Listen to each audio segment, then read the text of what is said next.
Philippines లో MBBS చదవాలనుకుంటున్నారా? ఫ్రీగా వెళ్లి చూసి నచ్చితేనే ఎంబీబీఎస్ అడ్మిషన్ తీసుకోండి. మళ్ళీ కరోనా విజృంభిస్తోందా? మాస్కులు తప్పనిసరిగా? సోషల్ డిస్టెన్స్ పాటించాల్సిందేనా? ఈ పరిస్థితులు ఒక్కసారి తలుచుకుంటేనే ప్రతి ఒక్కరికి వణుకు పుడుతోంది. ఎందుకంటే అందరికీ ఒక బ్యాడ్ ఎక్స్పీరియన్స్ చూసి వచ్చాం. కానీ ఆ స్థాయిలో ఇప్పుడు ఉన్నటువంటి వేరియంట్ ఉందా? ఇప్పుడు మళ్ళీ కోవిడ్ కేసులు పాజిటివ్ నమోదవుతున్నాయి. ఏపీలో 12 కేసులు అధికారికంగా నమోదైనట్లు వైద్య ఆరోగ్య శాఖ చెబుతోంది. అటు కడప, గుంటూరు, కాకినాడతో పాటు విశాఖలో కూడా ఒక పాజిటివ్ కేసు నమోదైంది.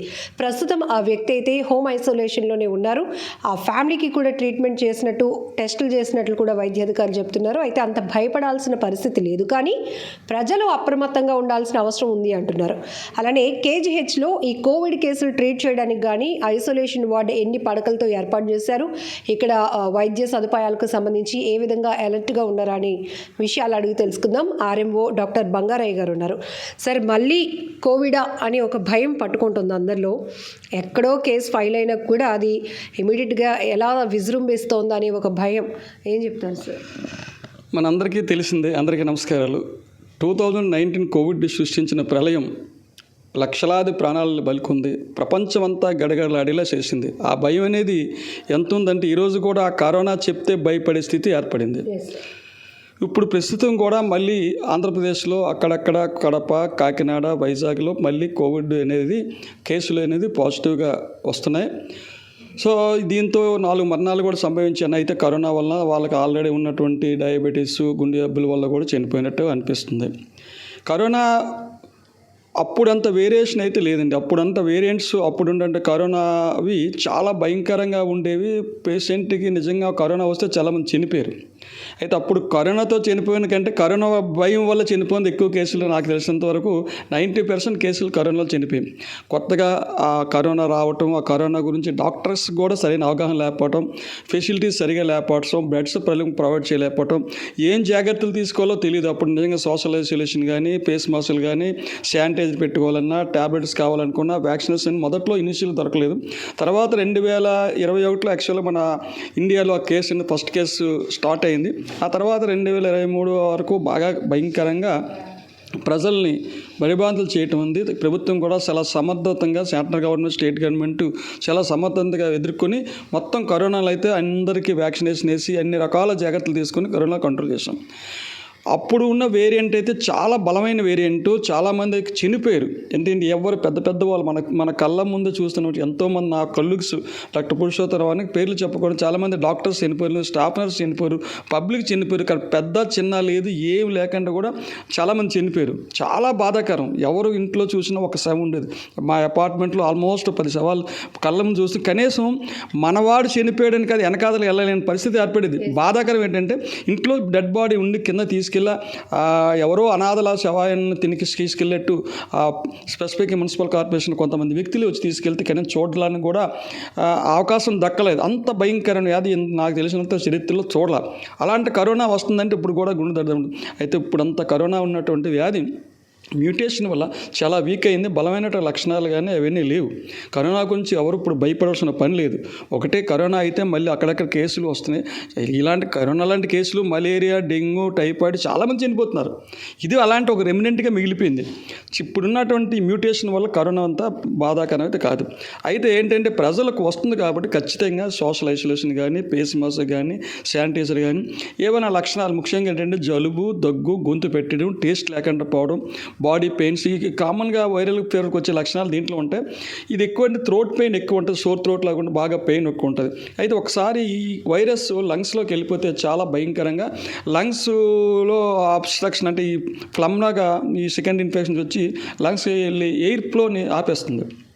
దానివల్ల ఆక్సిజన్ శాతం చాలా పడిపోయి లాస్ట్ టైం చనిపోవడం జరిగింది. ఇప్పుడు అలా కాకుండా కేసు వచ్చిన వెంటనే డాక్టర్ గారు చూపించుకుని ఆ లక్షణాలు కనిపిస్తే ఇమీడియట్గా ఐసోలేషన్కి వెళ్దాం. ఇంకా తీవ్రమైన లక్షణాలు కనిపిస్తే హాస్పిటల్గా అడ్మిట్ అయితే బాగుంది. ఇప్పుడు corona first and second wave రెండు భయంకరమైన సిచ్యువేషన్సే చూస్తున్నాము.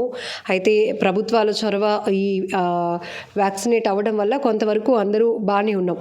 అయితే ఇప్పుడున్న మ్యూటెంట్ అంత బలమైనది కాదు కాబట్టి అంత వరి అవ్వాల్సిన లేదు అన్నారు. కానీ లక్షణాలు మాత్రం సేమ్ ఉంటాయి సార్. టేస్ట్ బడ్స్ పోవడం కానీ, స్మెల్ పోవడం, ఇవన్నీ ఇప్పుడున్నటువంటి మ్యూటెంట్లో కూడా. అంటే ఎప్పుడైనా ఏదైనా కరోనా వ్యాధి యొక్క లక్షణాలు అలాగే ఉంటాయి. మలేరియా కొన్ని లక్షణాలు ఉంటాయి, టైఫాయిడ్ కొన్ని లక్షణాలు ఉంటాయి, వ్యాధికి కరోనా కూడా కొన్ని లక్షణాలు. కరోనా ముఖ్యంగా అది రెస్పిరేటరీ ట్రాక్లో వెళ్తుంది అనమాట.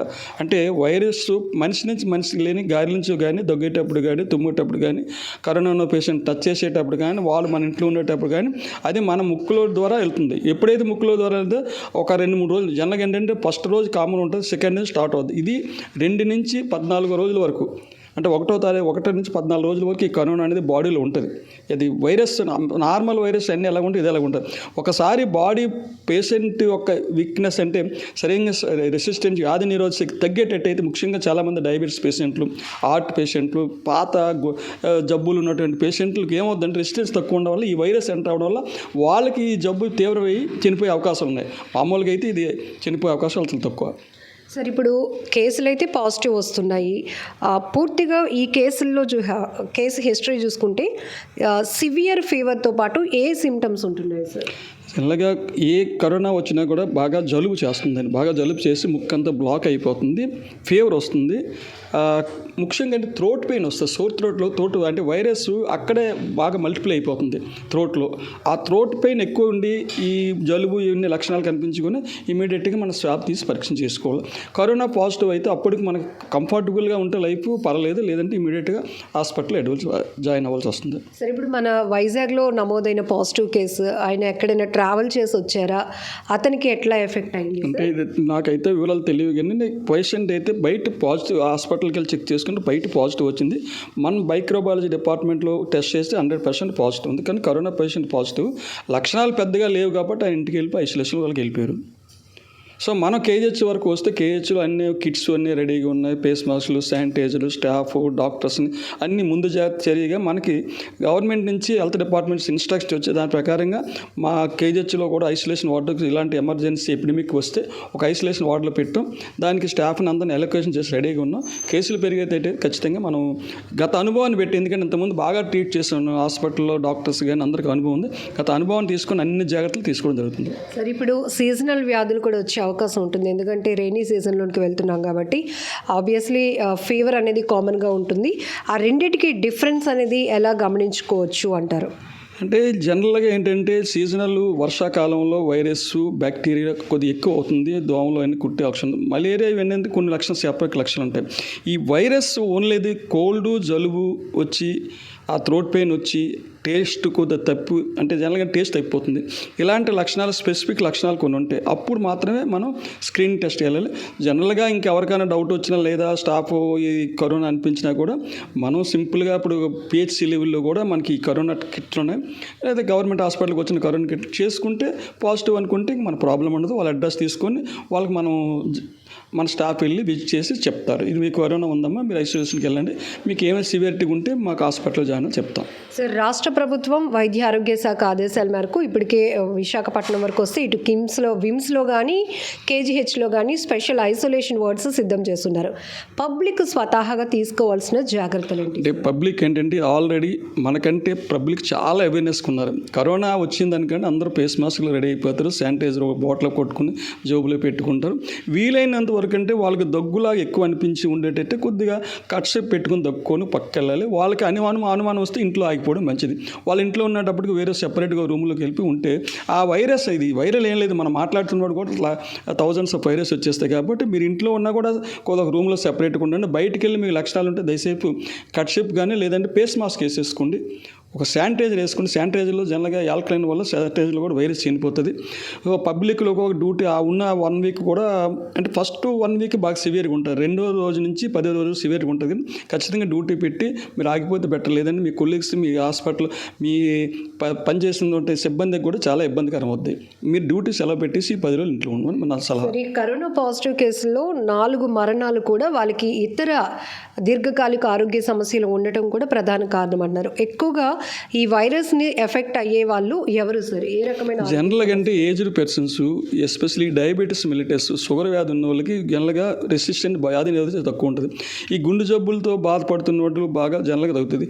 ఈ asthma, COPD, chronic pulmonary obstructive disease ఏమవుతుందంటే వాళ్ళకి బాడీ ఆక్సిజన్ అందుకు రకరకాల కారణం వల్ల వ్యాధి నిరోధక శక్తి తగ్గుతుంది. వాళ్ళు ఏంటంటే ఇలాంటివి ఏమైనా ఎంటర్ అయిపోయి ఇమీడియట్గా బాడీ రియాక్ట్ అయిపోయి వాళ్ళకి ఇబ్బందికరమైన పరిస్థితి, శ్వాస తీసుకునే ఇబ్బంది రావటం, ఆక్సిజన్ అందకపోవటం, మరి జలుబు అన్నీ కూడా ఎక్కువైపోతాయి. కాబట్టి దీర్ఘకాలిక వ్యాధులతో బాధపడినోడు కొద్ది ఏజ్డ్ పర్సన్స్ వాళ్ళు కూడా ఈ కొద్ది జాగ్రత్తలు తీసుకున్నట్టయితే వాళ్ళకి ఏ ఇబ్బంది రాదు.